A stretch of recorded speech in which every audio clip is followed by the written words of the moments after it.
How's it going? In this video, I'm going to show you what's new in the EMUI 9 update that is based out of Android Pie. And I will also be sharing my experience with this update, which will consist the major portion of this video. So let's get started. First of all, I'm using the Honor Play for this review kind of a thing. And first of all, the major change that you will notice is there in the recents. So the recents have now become vertical. And so let's start from the bottom.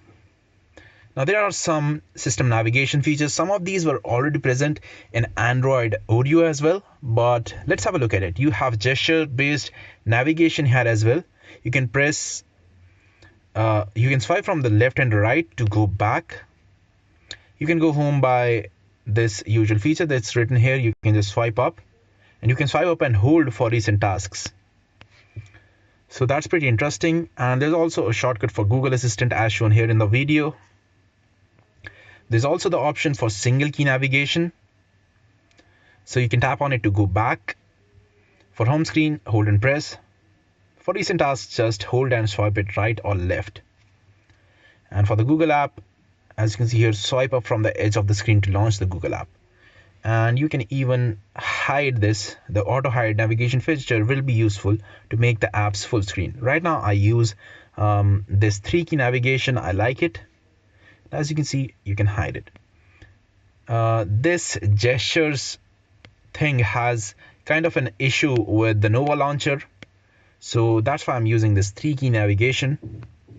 The issue there is that, well, the gestures don't really work well when you press to go home with Nova launcher. This issue is only with the Nova launcher enabled. It opens up the recents and then it goes to home, so it's a little bit annoying, so I switched it. Now let's move on. You have backup and restore here. You can back up your data and restore it using the Huawei app as well. You have smart assistant, one touch, one-handed mode is there. You can shift the keyboard. And there's even a gloves mode. So some of these features were already present in the previous version of EMUI, and this is a feature that was definitely not there.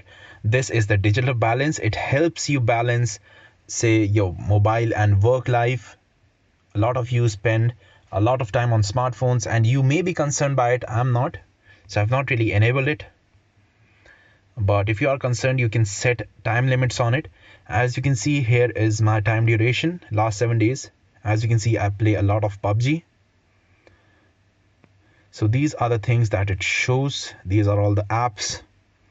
Unlock frequency once every 13 minutes. You can enable screen time management. Here you can set up additional controls for the phone.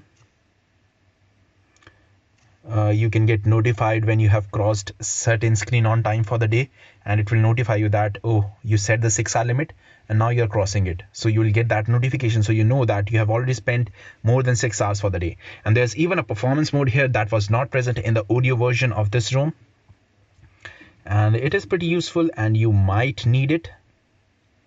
So now coming on to the shortcomings of this update.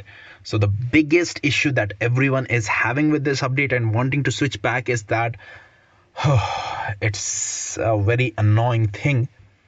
The memory management is very poor here. So let's say that you're writing an email on Gmail. Now you get a WhatsApp. You open WhatsApp, and when you come back, you should be able to resume the email, right? Oh, well, that's wrong. The app closes in the background. And memory management here is very poor. That's something that generally does not happen. That generally happens when you open up a lot of games, and only then the apps close in the background for a smartphone having 4 gigs of RAM. But with this update, you are having that issue, and it is very, very, very annoying. But there is some respite here. Now, this is the app launch feature. You can actually manage here, as you can see, which app can run in the background. So I have disabled all of the apps access to run in the background except a few, like the messaging apps that are important to me, like WhatsApp. Now with this, the memory management has become better, and there is the option for percentage to be shown in the status bar,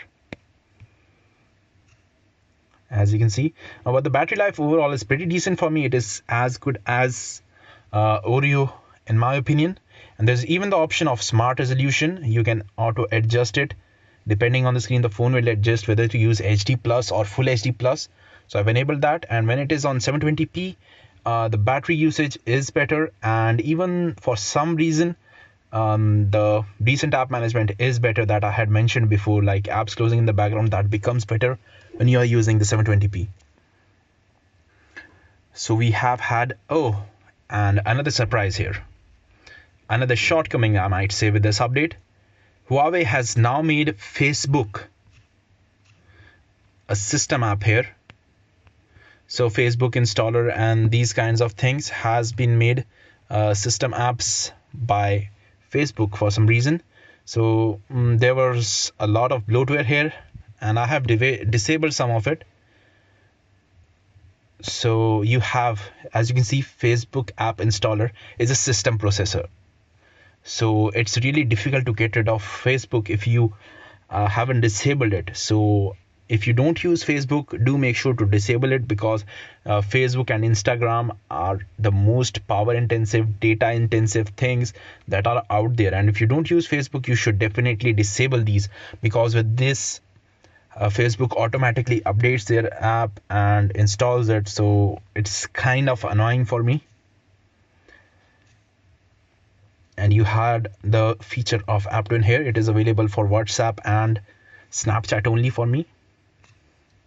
Third-party apps may give you more freedom, and while you're trying to change the default launcher, there are some issues. Like I was trying to change Nova launcher initially, and it gave my smartphone an error for some reason. I don't know why.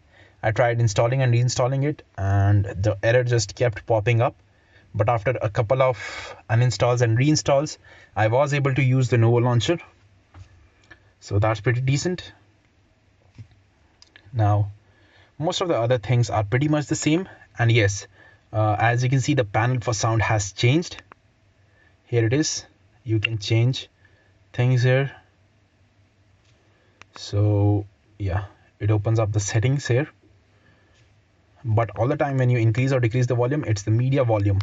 So it comes in pretty handy when you quickly want to mute it. And you have some batch management actions for the notifications, app icon batches, and that kind of stuff. So overall, my impression for this update, and whether you should update to EMUI 9 Android Pie, especially on Honor Play or not, well, in my opinion, I think you should stick to Android Oreo if you are on Honor Play, because a lot of people are having issue with the Android Pie, like memory management thing. The solution that I showed is only temporary, and it has its downsides. And on Android Oreo, people like the overall memory management and stability of it. And even under the camera settings, it enables auto portrait mode. And so far I haven't been able to hide the portrait mode or disable the portrait mode. It just auto enables. So I might have to dive deeper to take care of it. But for me overall, I think it was a decent choice to upgrade, because the only app I care about running in the background is WhatsApp, and I disabled every other app, so it didn't affect me much. But initially, when I hadn't found that solution, it gave me huge headache while playing PUBG. Yeah, and talking about PUBG, I have faced more issues with PUBG on Android Pie, because app restarts for some reason on performance mode also. The app just restarts out of nowhere, and there are issues like ground disappearing beneath my feet, and the other person not being able to hear my sound, or app lagging. Those are some of the issues for me on Android Pie that were not there earlier.